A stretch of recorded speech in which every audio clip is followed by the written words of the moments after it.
Senhores, bom dia. Vamos fazer uma oração. Nosso Deus, muito obrigado por essa manhã, por nós estarmos aqui unidos e cultuando o Senhor. Muito obrigado pelos que estão aqui, pelos que nos acompanham, como vídeo publicado. Muito obrigado àqueles que estão aqui juntos nesse esforço de aproximar o coração a Ti, como disse o Denilson, com o coração inclinado, com os pensamentos inclinados ao Senhor, Deus. Então, te agradecemos e rogamos que o Senhor esteja conosco, nos acompanhe, em nome de Jesus. Amém. Amém, que bom! Depois de tantos anos, estar aqui de volta, muito bom. Eu gostaria de dizer que eu estou emocionado, mas eu não estou, porque é difícil para mim me emocionar.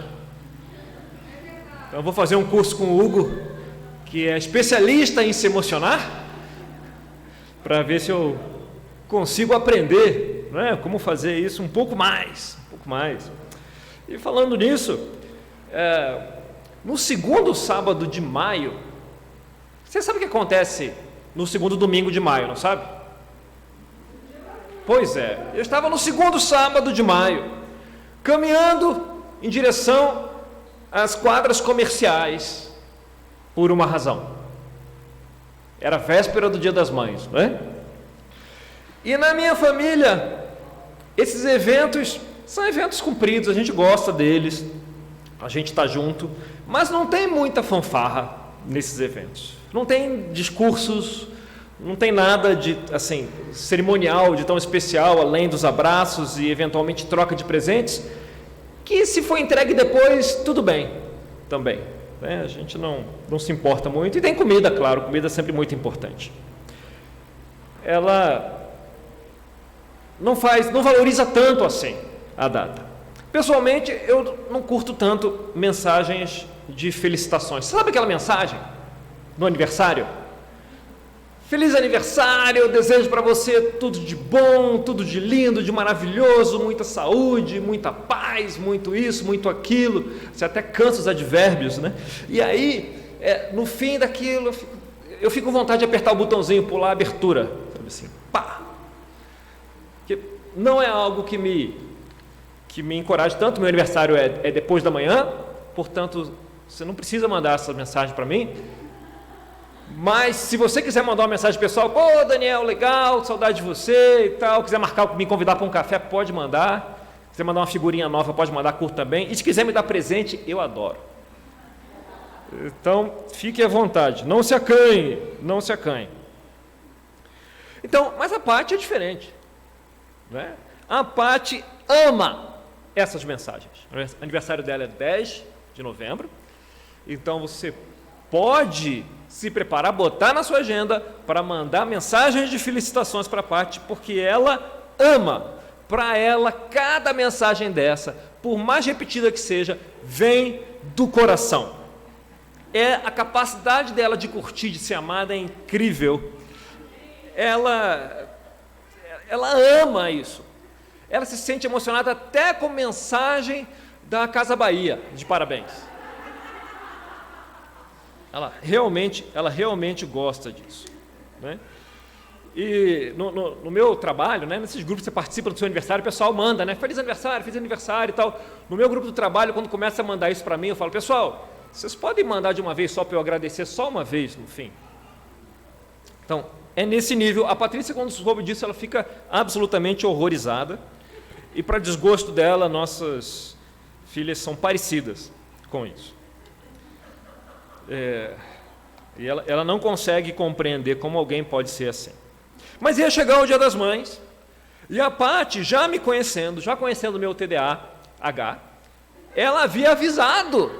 Sabe aquele negócio? Olha, o Dia das Mães está chegando, não é? Ou seja, se vira, está chegando, né? E aquele sorriso acompanhado, que vem em anexo, né, com um aviso. Então ela havia avisado, sem problemas, e eu pensando, a Amazon está aí para isso.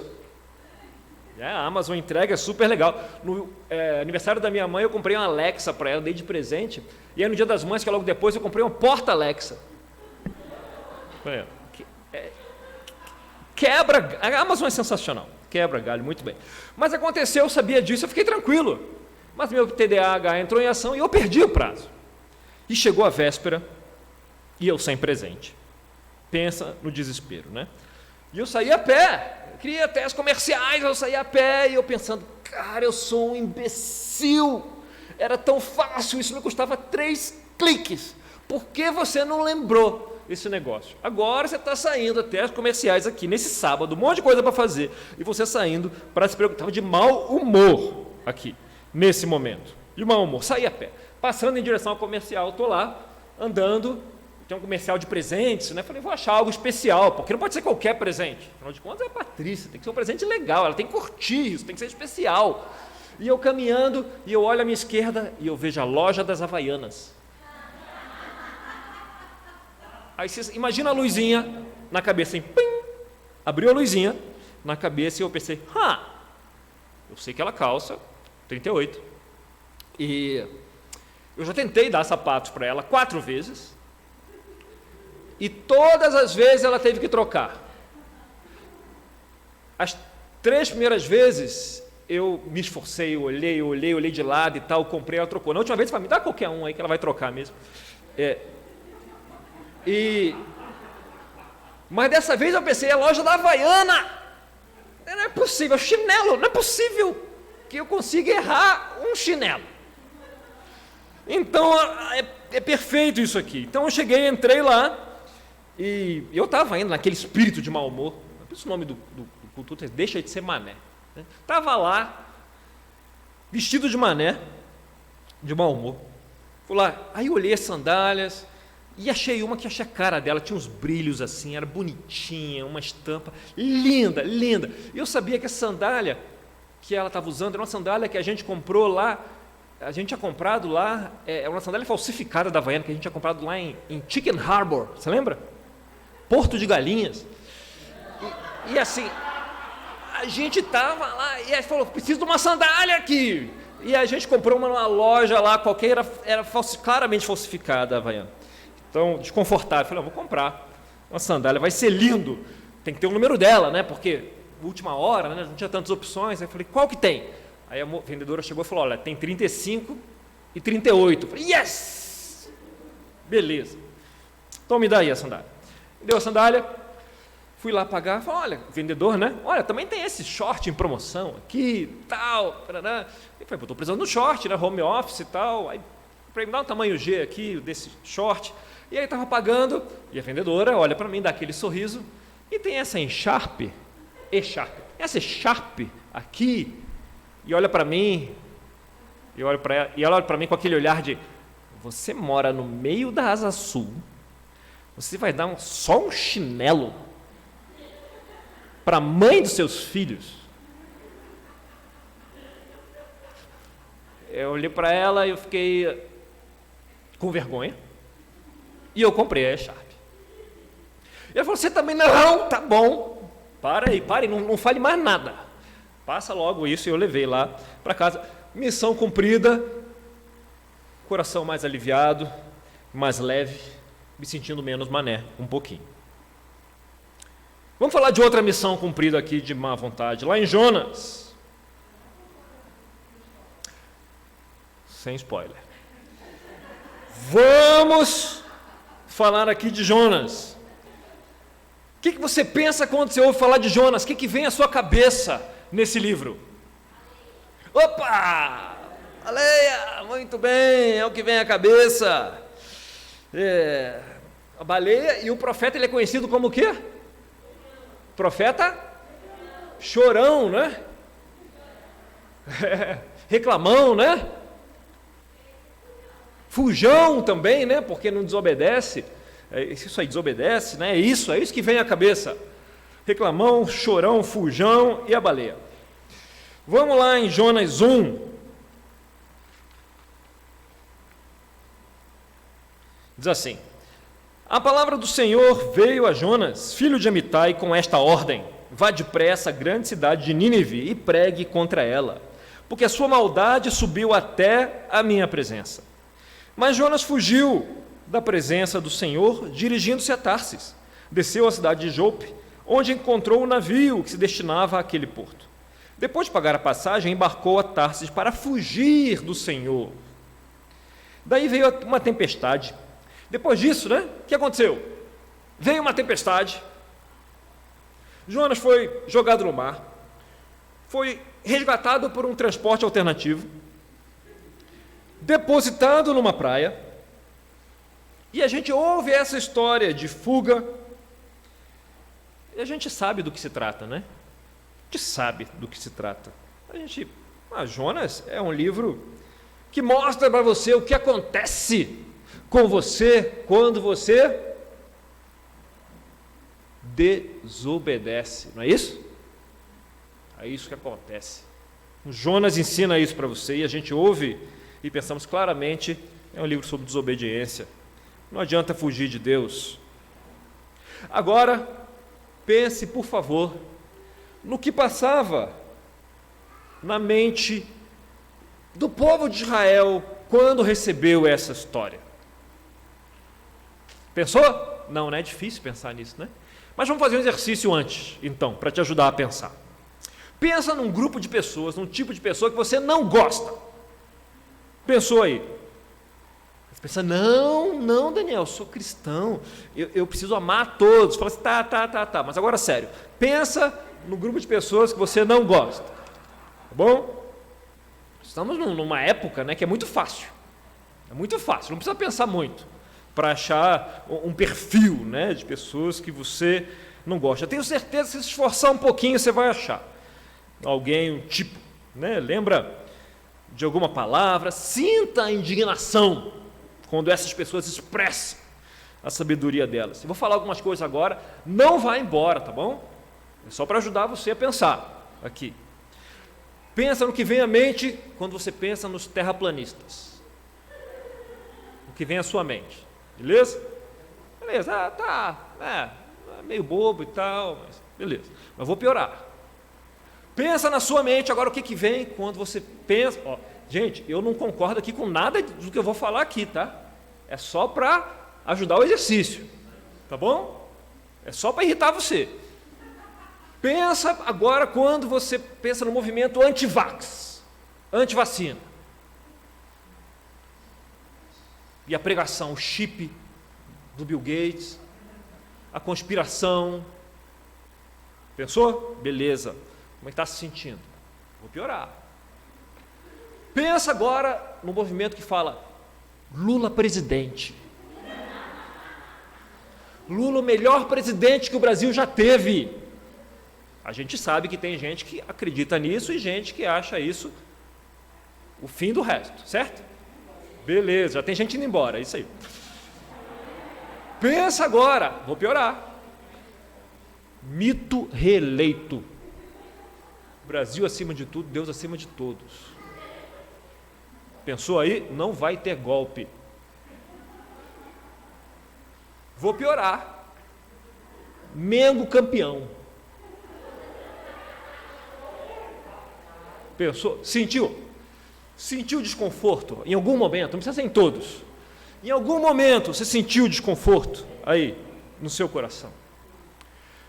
Nas últimas semanas, algumas pessoas confessaram, porque são sentimentos reais, confessaram um impulso, foi mais de duas pessoas, confessaram o impulso de pensar bem feito. Bem feito. Quando alguém que prega antivacina ou não quis se vacinar, passa por sintomas muito fortes da doença, eventualmente hospitalizado. Bem feito. Então, a gente falou brincando aqui, mas isso é real, esse sentimento. A pessoa, ela sabe que é errado, a pessoa sabe que não deveria sentir isso, mas ela não consegue evitar. Então, bem feito. E se você pensar bem, se a gente transpor a situação, é como vir assim, tem um irmão que está passando fome, dificuldade, situação terrível.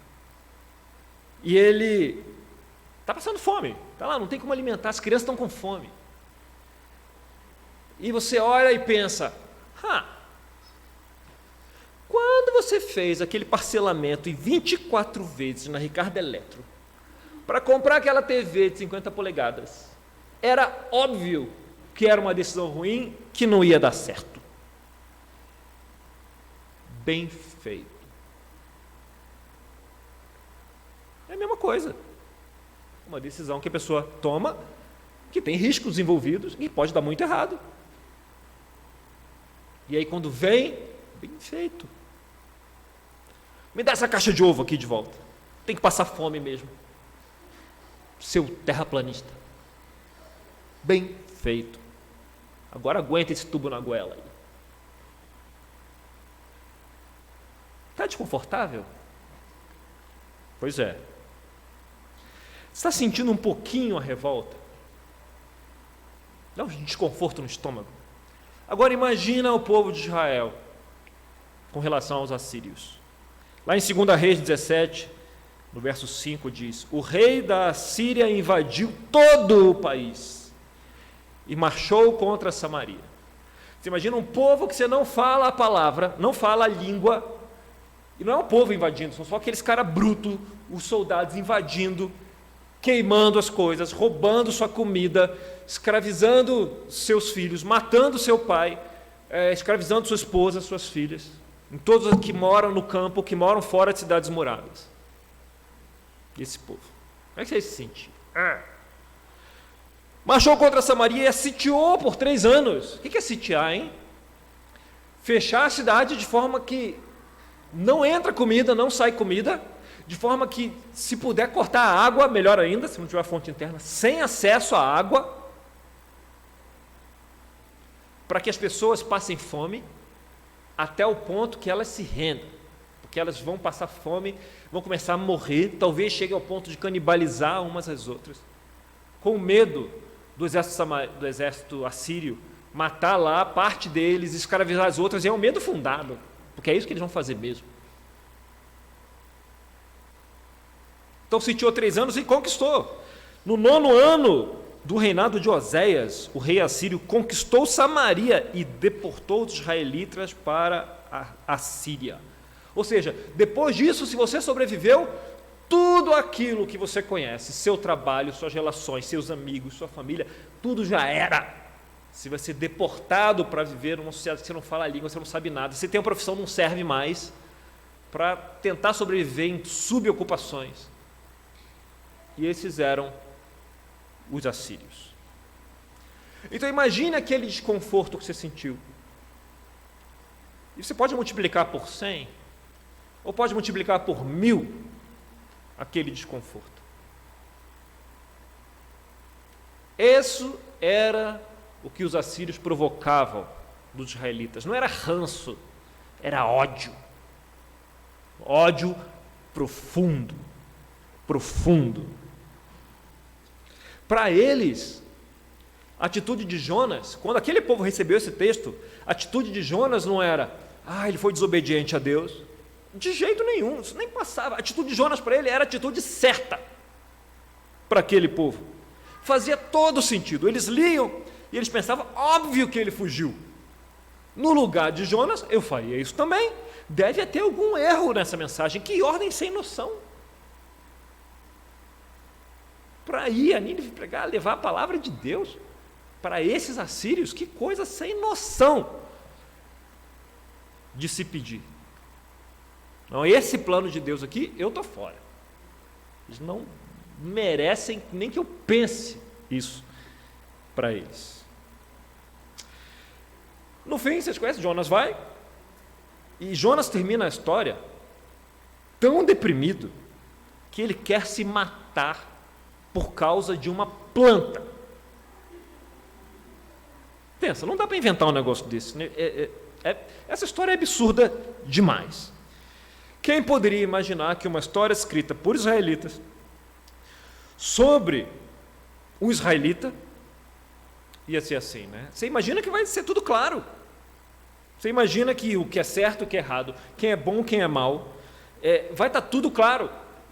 Mas vejamos, Jonas recebe uma ordem de Deus e ele foge. E ele vai parar num navio cheio de pagãos, certo? Vem a tempestade, e o que os pagãos fazem? Eles oram. a Deus. E enquanto os pagãos estão orando, está todo mundo orando a Deus, todos menos Jonas. O que Jonas está fazendo? Dormindo. Pensa no mané. Está todo mundo orando, os pagãos estão todos orando. Os pagãos idólatras estão orando. E Jonas está dormindo.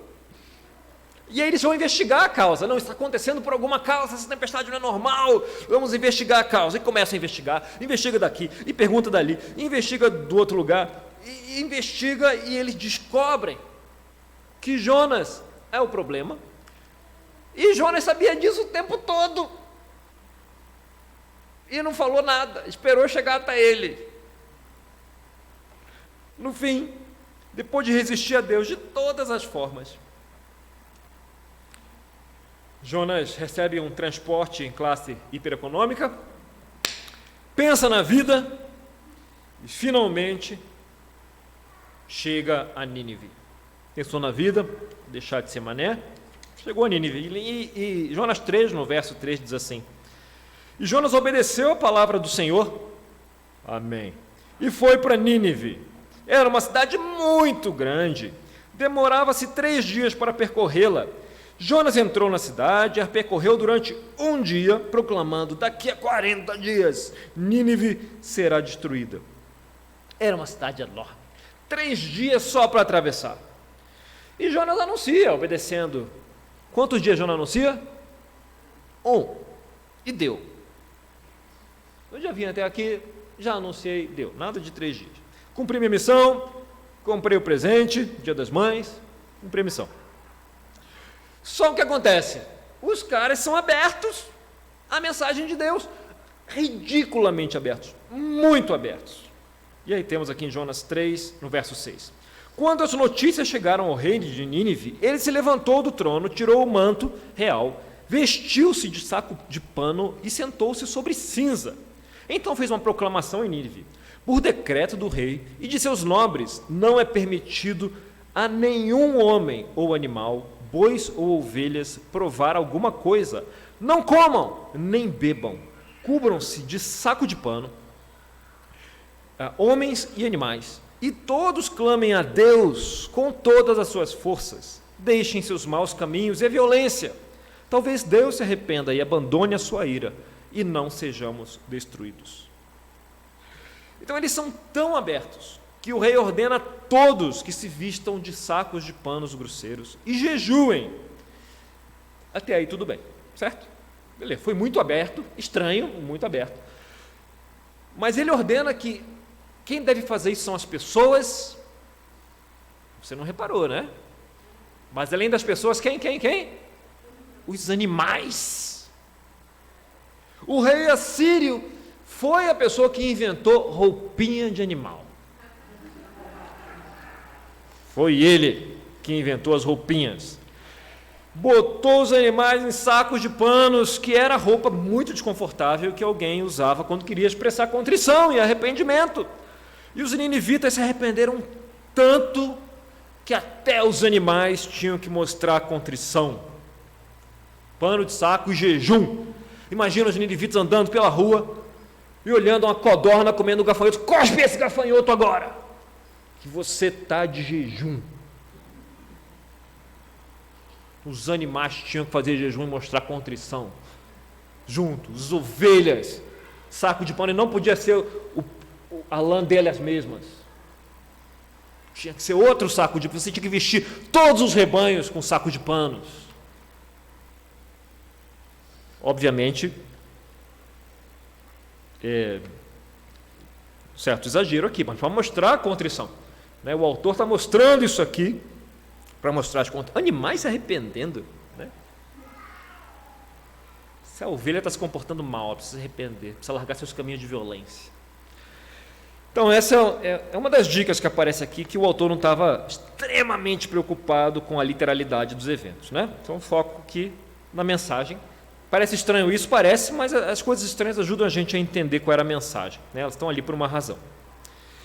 Então, outra encrenca aqui é que nós estamos acostumados com mensagens que têm antagonistas e protagonistas. Todos eles muito claros, gente boa e gente má. Mas nessa história está uma zorra, está tudo misturado. A gente tem um israelita justo, entre aspas, né, um profeta que está agindo torto, e você tem os pagãos infiéis que estão indo bem. Todos os pagãos aqui estão indo bem. Estão abertos à mensagem de Deus para eles, têm boas atitudes, desde o começo até o fim. Os pagãos aqui têm boas atitudes. E aí, depois de Jonas testemunhar uma mudança miraculosa diante dos olhos dele, ele fica... Quer dizer, ele vai lá, prega a mensagem, dá tudo tão certo, que ele fica tão deprimido a ponto de querer morrer. Aí, o Setembro Amarelo aí. Jonas está tão deprimido que quer morrer. Jonas 4, verso 1. Jonas, porém, ficou profundamente descontente com isso, com o sucesso. E enfureceu-se. Ele orou ao Senhor: Senhor, não foi por isso que eu disse, quando ainda estava em casa? Foi por isso que me apressei para fugir para Tarsis. Viu como eu estava certo? Eu sabia que tu és Deus misericordioso e compassivo, muito paciente, cheio de amor, e que prometes castigar, mas depois te arrependes. Agora, Senhor, tira a minha vida, eu imploro, mata-me agora, porque para mim é melhor morrer do que viver. Gente, que história bizarra essa história de Jonas. Que história... A parte menos bizarra é o transporte alternativo que ele pegou. Aqui. Nenhum dos personagens faz o que você espera que eles fizessem. E a pergunta para nós é: por que essa história foi preservada e passada adiante nas Escrituras? Jonas, essa história ela está nas Escrituras judaicas, lá no Neviim, que são os últimos profetas, né? São os livros proféticos. Essa história aqui não está entre os livros históricos. Os judeus, quando leem essa história, não leem como livro de história, leem como livro profético. O que significa isso? É um livro que tem uma mensagem de Deus para o povo. É isso. O livro de Jonas, para o povo que recebeu, e para quando a Bíblia judaica foi canonizada nesse momento aqui, não era um livro de rigor histórico, era um livro profético, um livro com uma mensagem de Deus para o povo, né? E, como livro profético, ele ajuda a explicar quem o povo era naquele momento, ajuda a explicar quem é Deus naquele momento, antes e depois, né? Deus não muda tanto assim, e ajuda a orientá-los, né? Ajuda a pensá-los, ajuda a orientá-los em como agir. E Jonas, então, não queria ir para Nínive, claro que não queria, porque os assírios trataram os israelitas horrivelmente por muito tempo. Então ele não queria, estava magoado. Como todos os israelitas, ele estava magoado, ele estava bravo com os assírios, magoado e bravo. Então a pergunta que o livro faz é: será que Jonas consegue perdoar os assírios? Ou será que Israel consegue perdoar os assírios? E Jonas fica bravo no fim. Claro que ele fica bravo. Quando você não consegue perdoar alguém, tratar alguém que você não gosta, né, porque fez algo ruim ou porque agiu de uma forma que você acha horrível, e essa pessoa é abençoada, quando essa pessoa recebe a misericórdia que ela não ofereceu aos outros, é muito irritante. E era isso que Israel estava lutando, era com isso, né? Com isso que Jonas estava representando aqui. E se demos um passo atrás, ou dois, né, até Gênesis, não vamos lá, mas lá você tem o chamado, lá em Gênesis 12, chamado de Deus a Abrão, para que a descendência de Abrão, depois Abraão, seria uma luz para as nações, representaria Deus para as nações, seria uma nação de sacerdotes, iria levar Deus até as nações. E era um chamado que Israel não estava cumprindo muito bem nessa época, porque eles estavam magoados, com razão. Os assírios deram muita razão, talvez poucas nações deram mais razão do que os assírios para outras razões para magos. Mongóis certamente também deram muitas razões para magos, né? E a mensagem do livro aqui: será que vocês podem perdoar seus inimigos para que vocês sejam um canal para a mensagem de Deus, para que essa mensagem chegue até eles? Será que vocês podem superar o passado? Ou será que o passado vai decidir o futuro de vocês? Será que essas feridas que estão aí, beleza, não são fatos, estão aí essas feridas, mas será que essas feridas vão escravizar vocês para sempre? Jonas, vai, deixa de ser mané, vai. Isso só te prejudica.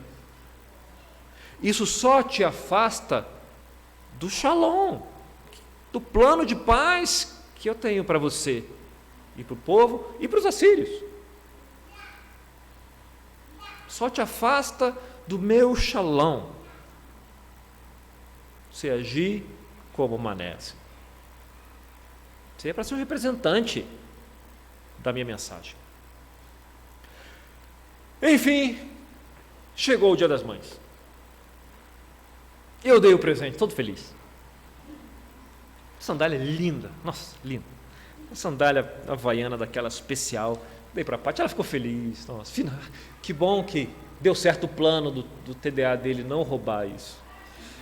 Ficou feliz demais com o presente. Pegou a sandália, achou linda, lindíssima a sandália. Me conhecendo, né, ela foi lá, conferiu a numeração 35. E ela calça 38. Tinham 2 sandálias. Na pressa, de mané, eu peguei a errada. E pela 5ª vez ela teve que trocar o calçado. O short que eu comprei para mim, que estava em promoção lá, não deu em mim, mas deu nela, ainda bem. Era um short gênero neutro. Deu nela, tudo bem. E ela amou a echarpe.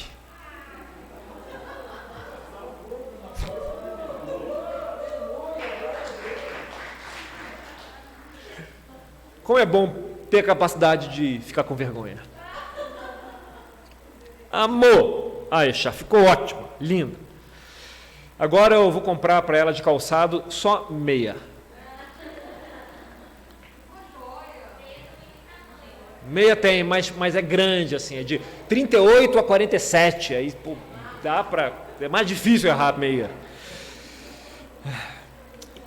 Bem, é uma boa lição, né? Eu não sei se Jonas conseguiu um dia deixar de ser mané, o livro não fala, mas eu espero que um dia eu consiga deixar ou agir como mané. E essas eram questões para Jonas, porque era uma questão para Israel. Não é? Você lembra?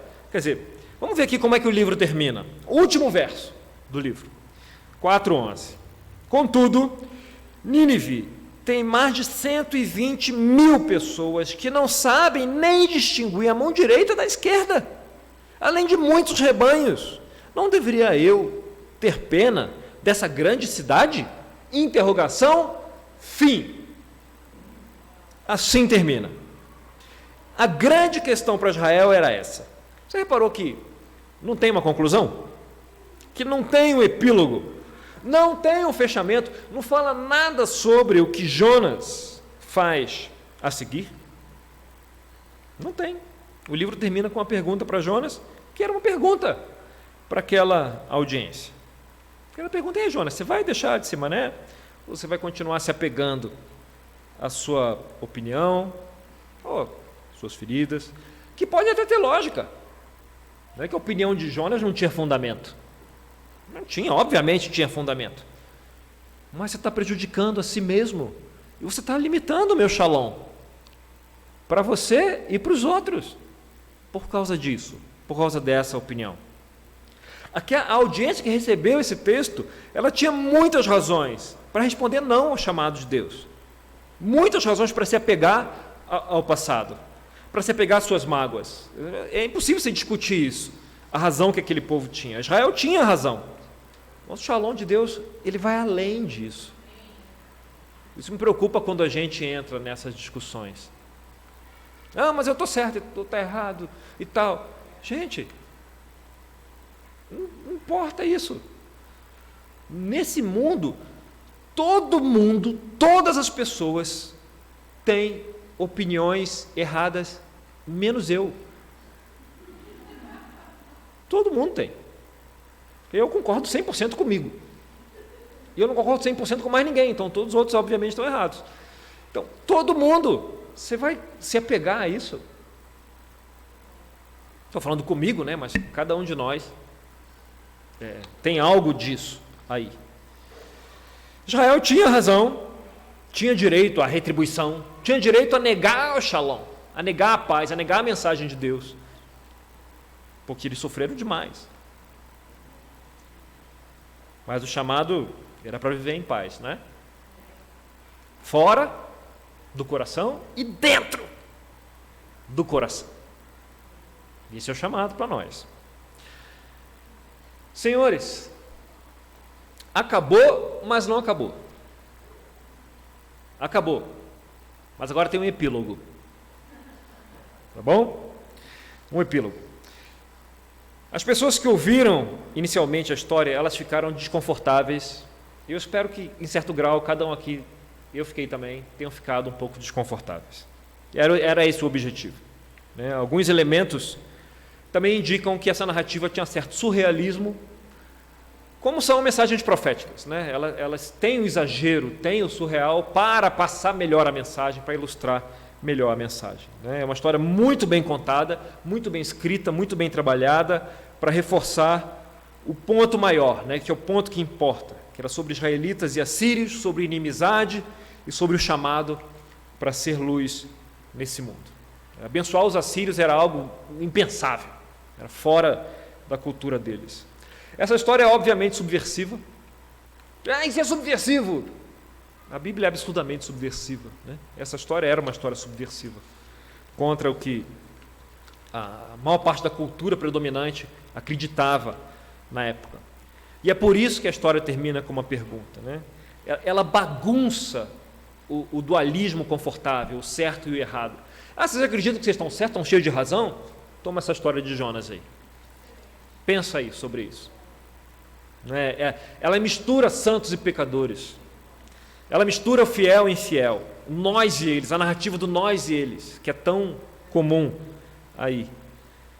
Cara, como eu ouço isso, eu fico tão indignado. Como alguém pode se dizer cristão e falar isso, defender isso? E outra pessoa fala a mesma coisa do outro lado. Como alguém pode se dizer cristão e falar aquilo? Assim, meu Deus, que planeta nós estamos vivendo? Né? Essa história, ela não está nem aí para isso. Ela não está nem aí. Ela quer explodir essa visão de mundo, de nós e eles, de rótulos, né? Ela está falando, Deus está de todos os lados. Até aqueles conhecidos por estar longe de Deus. Deus quer estar com eles. E de certa forma Ele está com eles. Ele é capaz de abençoá-los, mesmo eles se posicionando contra a Deus. Não estou falando de salvação aqui, estou falando de Deus, né? Da personalidade de Deus, da grandeza e do amor de Deus. Né? O mundo religioso, que de certa forma nós fazemos parte dele, adora se ver como nós e eles, né? Nós e os demais, nós e os que não fazem parte não pensam desse jeito. E o sujeito aqui está furioso, absolutamente furioso com o quanto Deus e eles estão íntimos, ou estão próximos, não íntimos, mas estão próximos. Em vez de pescar o ponto principal da história.